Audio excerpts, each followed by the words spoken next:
So welcome back to the second part of the 15th edition of the Business IT Conclave.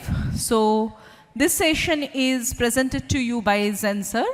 It's on digital innovations towards technology for good, driven by experience and engineering and engagement continuum.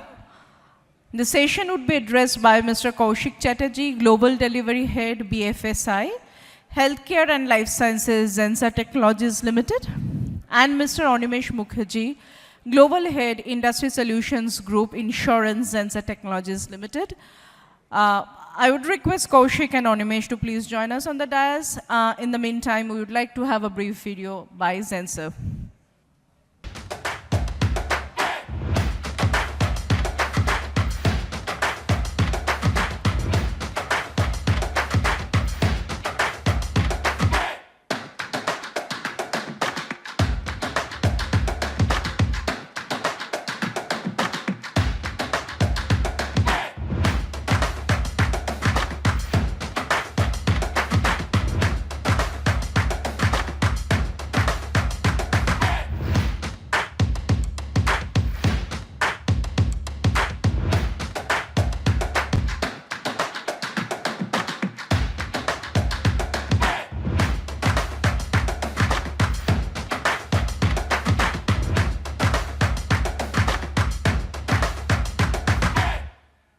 So very good afternoon to all of you. 3 in the afternoon after quite a heavy and delightful lunch. I know it's going to be tough for all of you to pay attention to us, but fortunately for us, I think we have a very interesting topic to talk about. And to kickstart an important and interesting topic like this, let's talk about some interesting facts first. So, did you know that more than 20% of global retail sales today happens online by people sitting from their houses or sitting in their offices? Amazon, which is the largest online retailer, has 600 million products listed and sold globally. They've got a revenue of around $590 billion. And what's really the most incredible part of all of this is their market capitalization is $2.1 trillion. So $2.1 trillion, just to get a perspective, it's the size of the GDP of Italy or Canada or Brazil. So that's the level of disruption we are talking about. Let's move to another area. I know many of you may probably be feeling a little sleepy, not because of the lunch, but because you may have all stayed up late in the morning to watch the India-England match earlier, late night yesterday. I watched the match on Disney Hotstar. I'm sure many of you would have watched it on some streaming platform or the other. More than 40% of all TV consumption actually happens through streaming media nowadays. We have Netflix, which has 270 million plus paid subscribers. And they have a market capitalization of around $300 billion. Not the size of Italy or Canada, but maybe Portugal or Peru. Let's move to another area. And this is something we all use. More than 40% of urban travel actually happens through ride-sharing apps. Uber does on an average 28 million trips a day. Market cap around $150 billion. I could go on, and I think you know where I'm heading with this. The potential for digital to create disruption is just incredible nowadays. It doesn't matter which industry you are in. It doesn't matter what service you provide. People would like to have things at their convenience, based on their preference, and delivered digitally. And what that is doing is, that's what is actually driving this wave of digital disruption. But let's also try, before we try to understand what is really going to make us successful in this age of digital disruption, let's try to understand what are the real drivers behind this digital disruption. So there are really these four broad drivers that we can think of. First is consumer behavior. So the preference of people to sit and order stuff online is driving the growth of online retail platforms. The preference of people to have personalized experiences is fueling the growth of data analytics and ML and AI.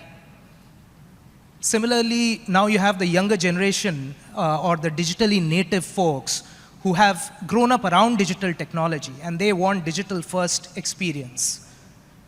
Finally, sustainability. I think a lot of people are becoming today a lot more conscious and aware about the greater good, about sustainability.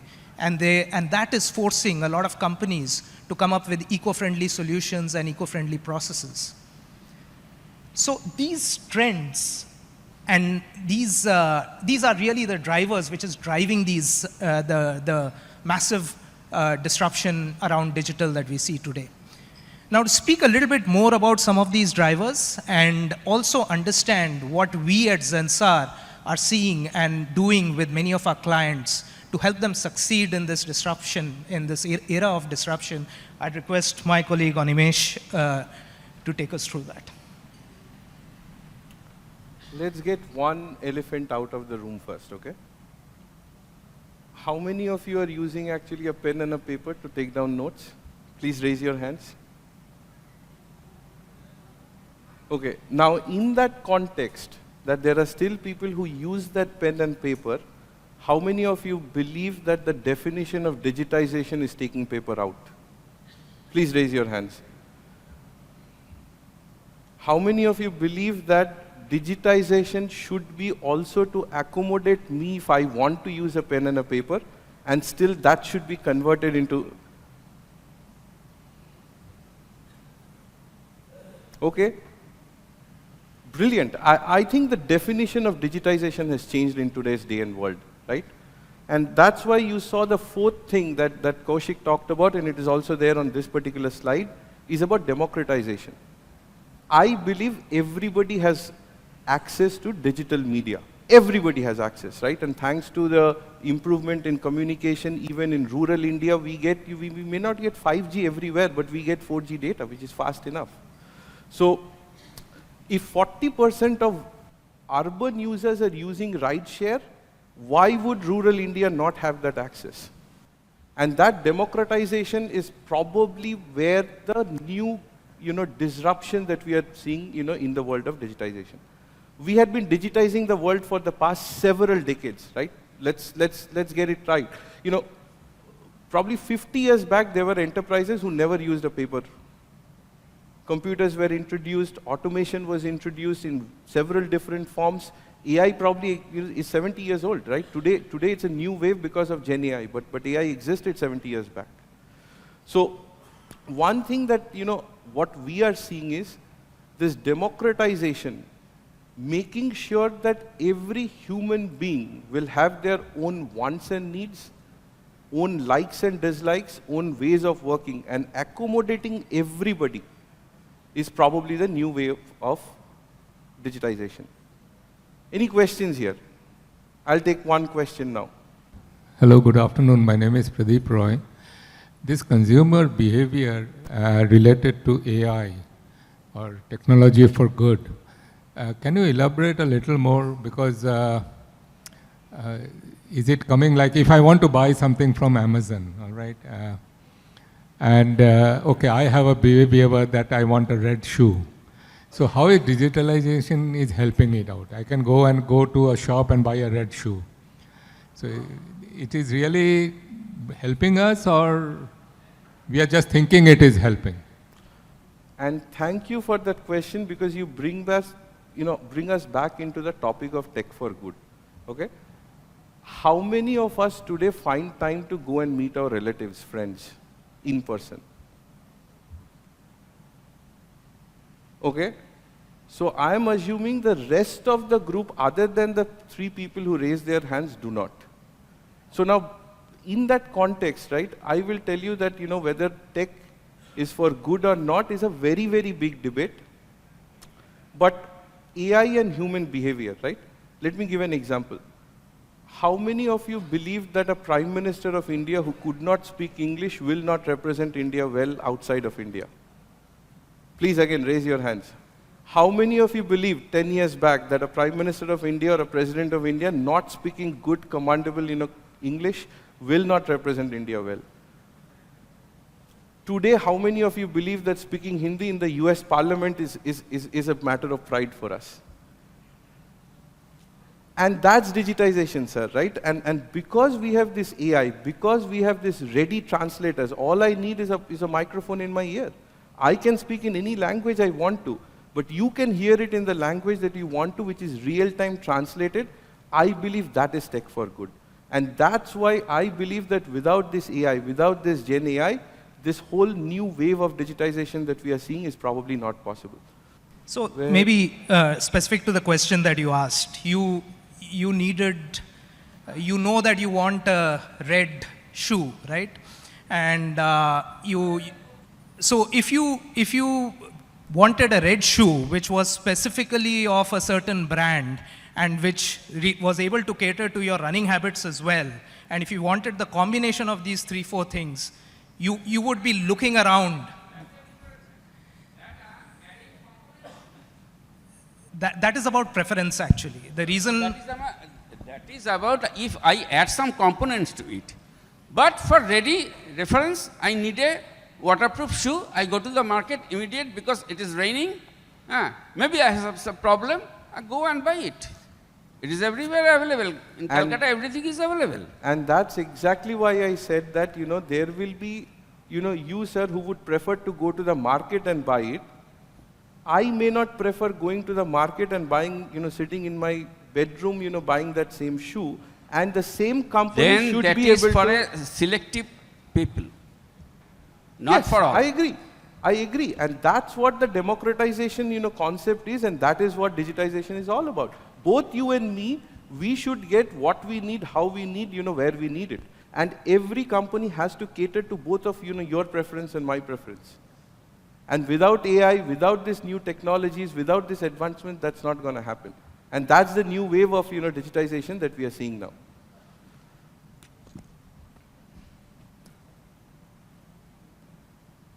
I think there's a mic there. Thank you so much. My name is Sanjay Gupta, and I was listening to the questions raised by these two gentlemen before me. So the first question was that why should I use digitization vis-a-vis a physical side? I can go to the market and get a red shoe.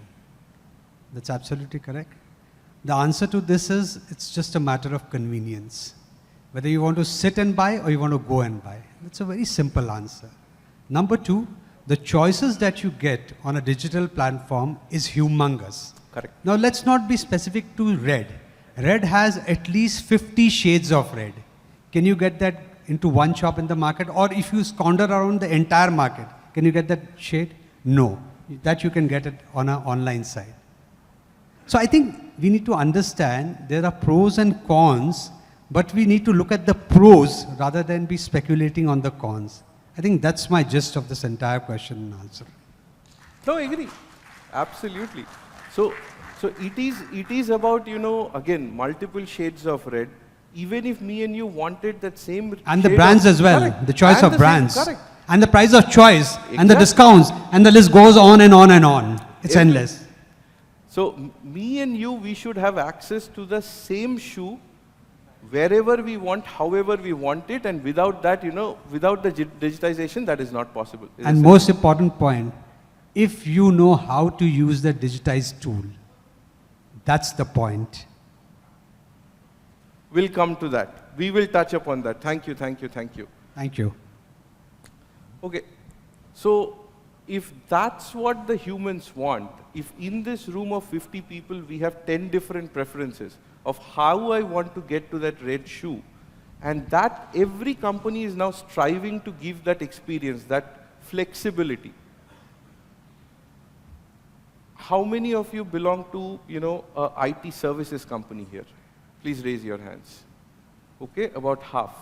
I'm assuming the rest, belong to either academia or some core industry, okay? Now, every company is striving to give that flexibility to their clients. It has become a question of sustenance. It's a question of, whether, I compete well or don't compete. Whether I can grow in the future or not depends on, what are the digital capabilities that I actually give. And again, let me go back to how I started. Digitization is also about, if I want to go to the store to buy that shoe, I need digitization to also support that user base and that particular preference. Okay? Now, before we get down to how enterprises should do and talking about the great opportunities that we have in front of us, let's talk about a little bit on why are we qualified to talk on this topic. Why should you listen to Kaushik and I? Okay? Now, there are 3 case studies, you can read them, but I will take one example. So I work with an insurance company. They're a quasi-government company associated to the local, legislation, pretty similar to, the Bengal Chamber of Commerce. They operate in only one state because these farm bureaus, and they take care of farmers in that particular state. There are multiple farm bureaus in every state. So these companies cannot actually expand their market into other states. They are confined. At the same time, their competition now has got a bunch of, mega large, companies who are also funded because they are public listed. They have tons of money, they can actually invest, they can grow, they're big. How do these small companies who cannot expand to other states sustain themselves in whatever constraints that they have? I'm pretty sure you can correlate, your own example, to this particular example. And what we have done is brilliant, right? We have started to create a shared services model which will help all these farm bureaus across the states to leverage on. And that is not just IT, tech, and infrastructure. It is also about, brand strategy. It is about, digital marketing. It is about, change management. It is about their distribution systems. How should they look at?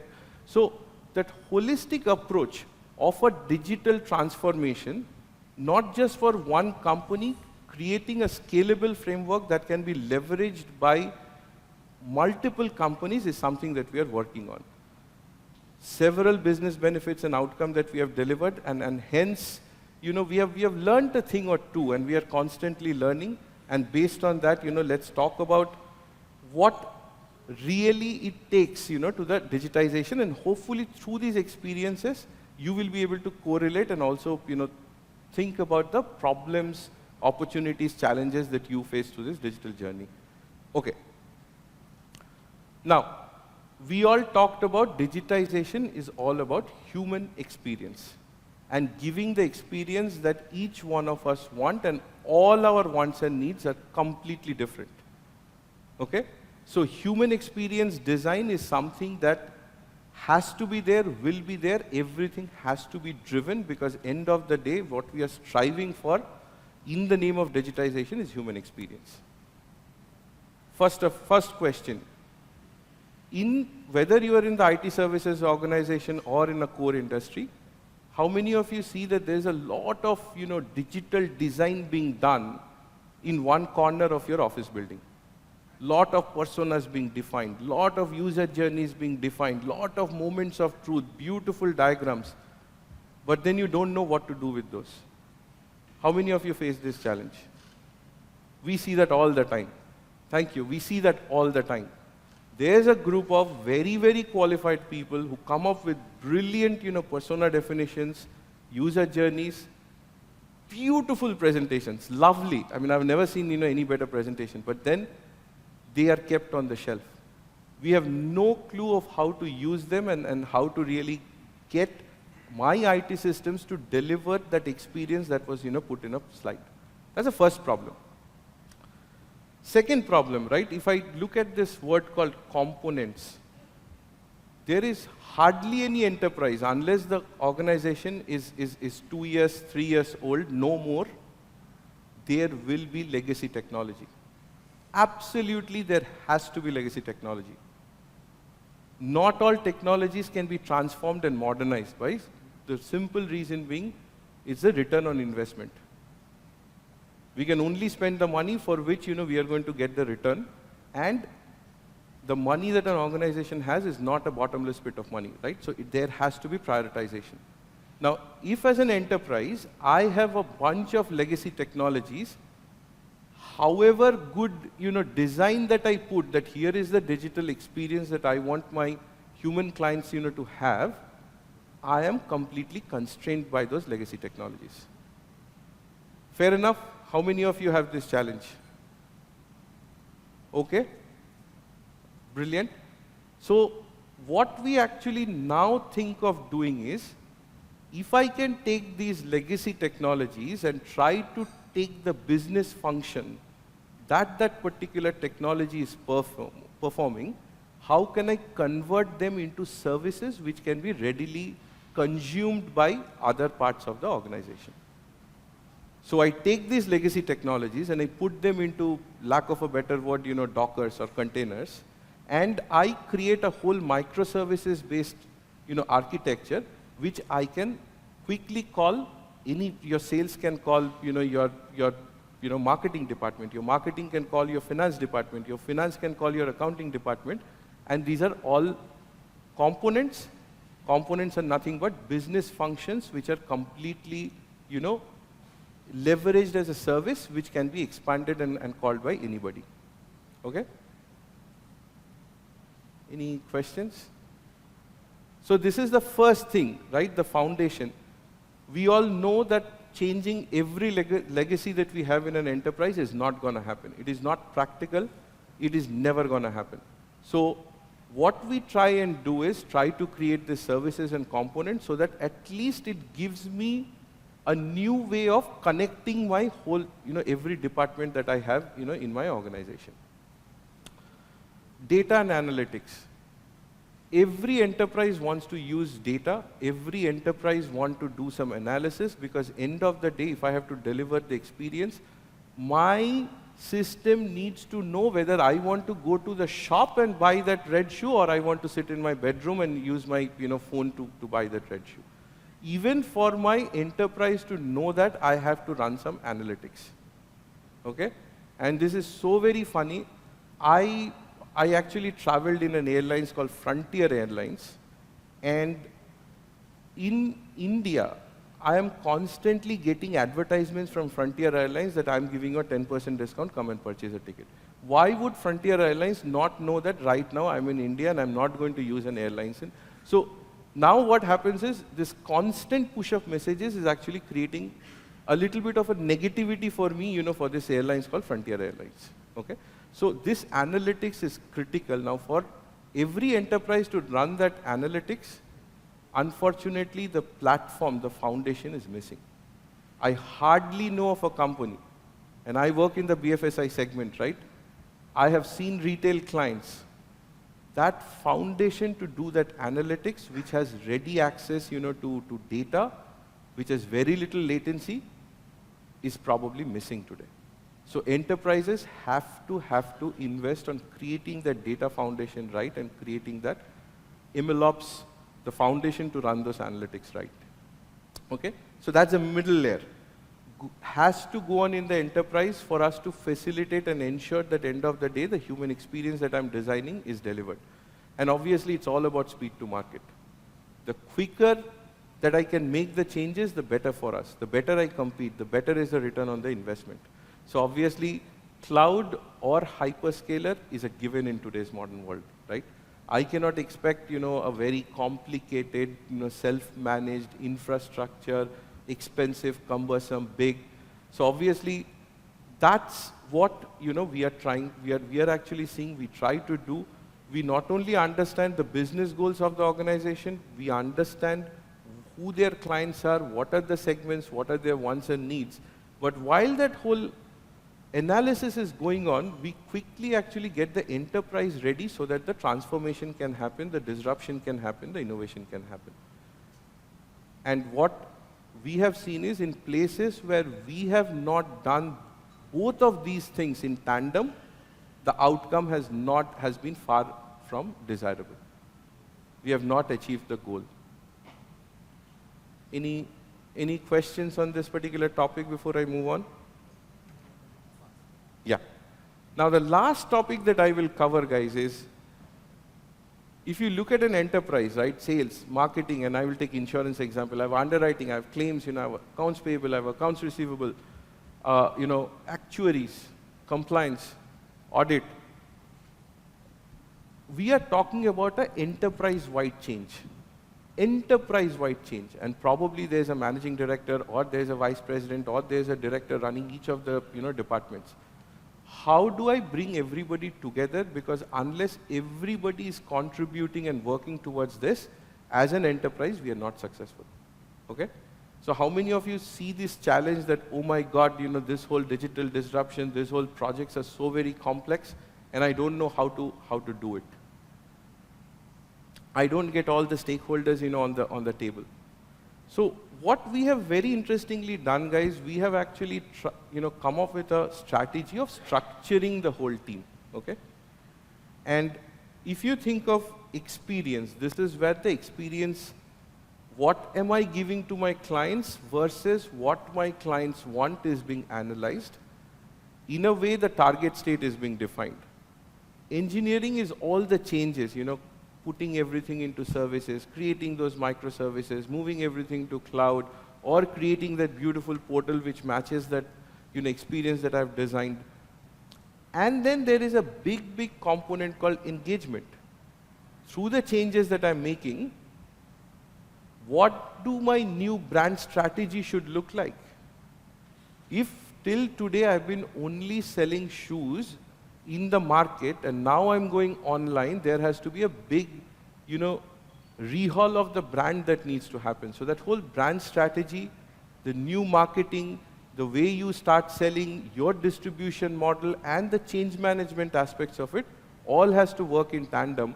And what we now tell the clients are, let's form one team where I have the experience component, I have the engineering component, and the engagement, and everybody works together. It's easier said than done. It is not easy. I understand it's challenging.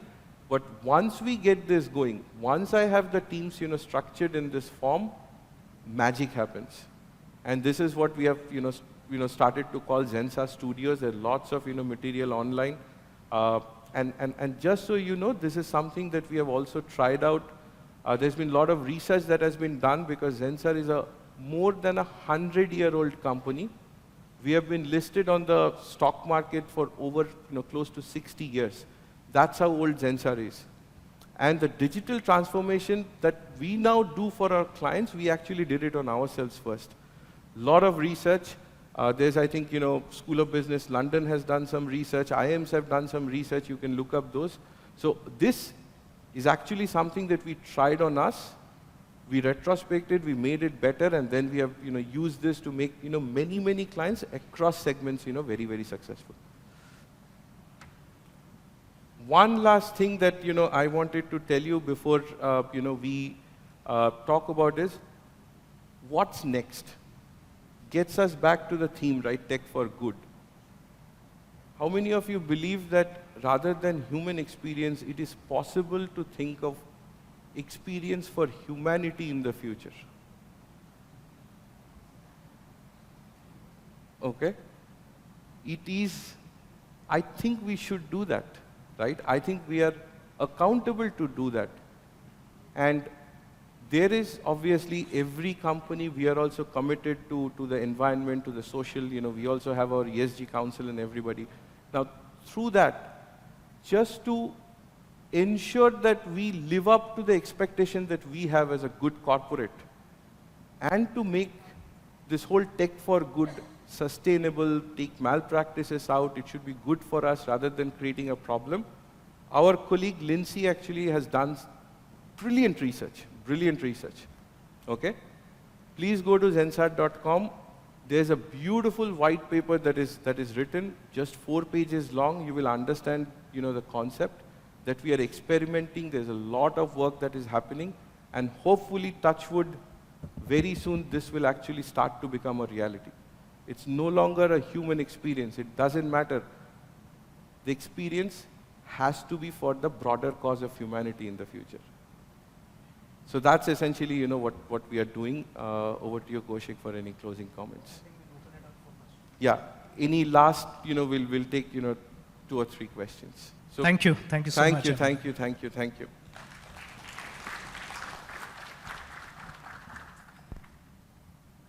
Kaushik and Animesh, we would request you to join back a bit with us on the dais. And I would request Mr. Kolhankar to please present tokens of our appreciation to the speakers from Zensar, Kaushik and Animesh.